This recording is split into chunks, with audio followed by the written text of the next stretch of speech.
my very first time being in Hanoi, and as a student who comes from Greenwich, Vietnam campus and who hasn't traveled much outside of the southern area, I must admit that I am significantly surprised with the weather here, which the local people call it norm, right? But I'm totally love it because it creates some fresh feeling for me, and therefore I think I need to leave some fresh footprint here too. I want to begin with a story about an Italian sculptor named Michelangelo. Have you heard about him yet? If not, let's just have a look at one of his famous masterpieces, The Creation of Adam. And now more people are familiar with him, right? So back to the story. During his journey to finding the perfect material for his next masterpiece, he finally found one white block of marbles, which unfortunately received many criticized comments from other sculptors due to its imperfections and cracks.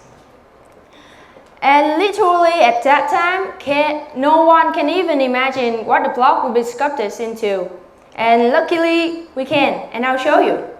At the third picture right here, you can see that even the smallest detail on the Virgin Mary cloth is precise.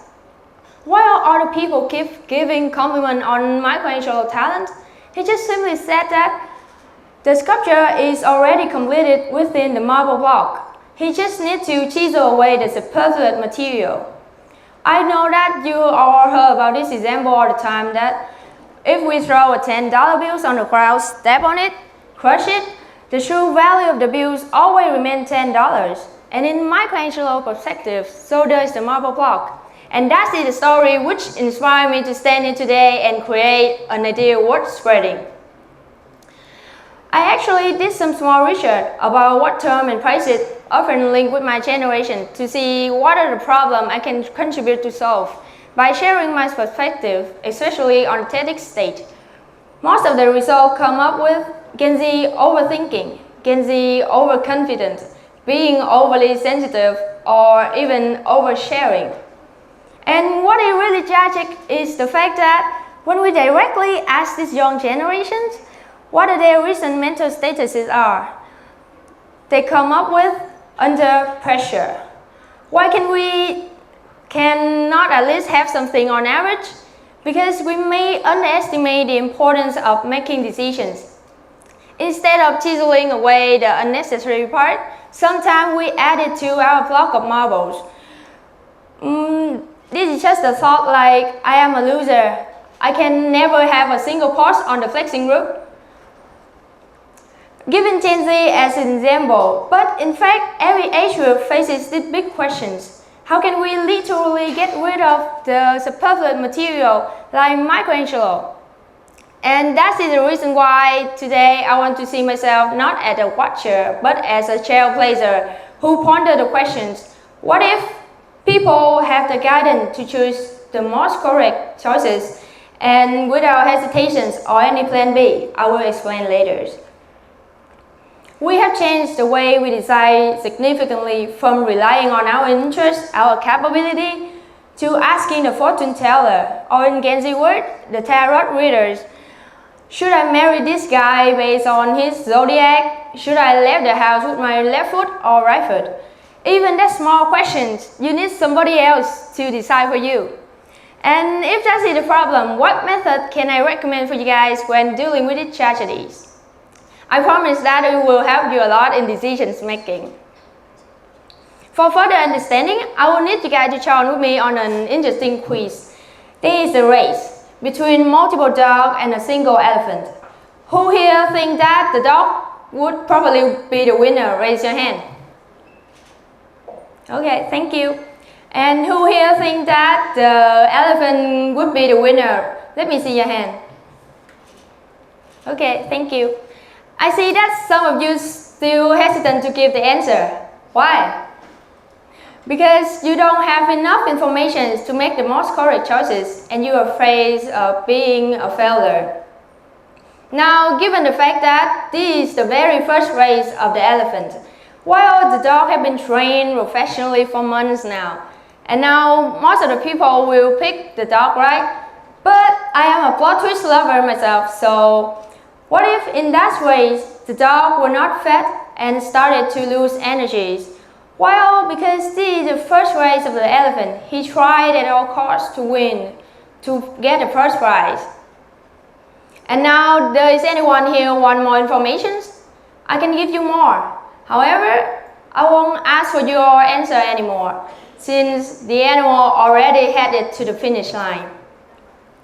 My solution for this dilemma of not knowing how much information is enough to make a decision is the 40-70 rules credited to Colin Powell.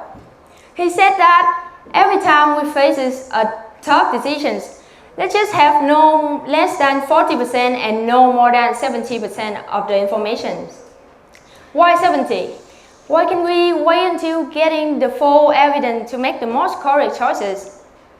Because at that 100% moment, you already lose the opportunity to choose compared to others.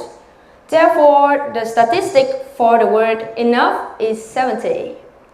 And if that is the key for solving hesitations, what about a plan B?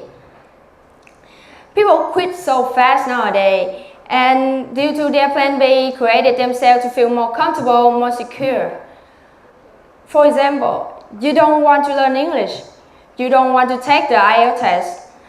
You just thought that, oh, in the future, I will pick a career that don't require any English skill.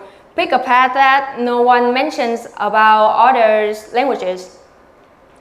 I know that sometimes it is just your thought, but keep that in mind. Have divided your effort. Instead of trying 100% on your one and only roadmap, your plan B holds you back.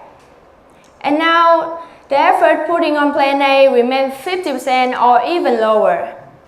Therefore, the next time, if you and I have the second plan for sleeping another 5 minutes, skipping class, or actively shortening the deadline, let's just raise these two questions. The first question is the plan B fix the weaknesses in plan A? If yes, let's just switch that into the only plan of you, because sleeping another 5 minutes cannot fix the fact that you are losing 5 minutes of the knowledge you should have to need. And the second question is the plan B created from your feeling of fear and to get more comfortable? Bear with me for a second.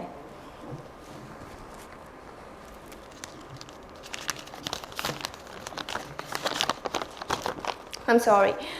And now I remember a quote from my favorite series in Marvel. Loki said that there is no comfort, choose your burden. And I hope that this message will leave something fresh footprint in your mind. And actually, if I had prepared a backup script in my pocket, I don't think that I could have delivered my full intentions, my full ideal word spreading, and being a trailblazer who will be the first one to eliminate my own plan B for today.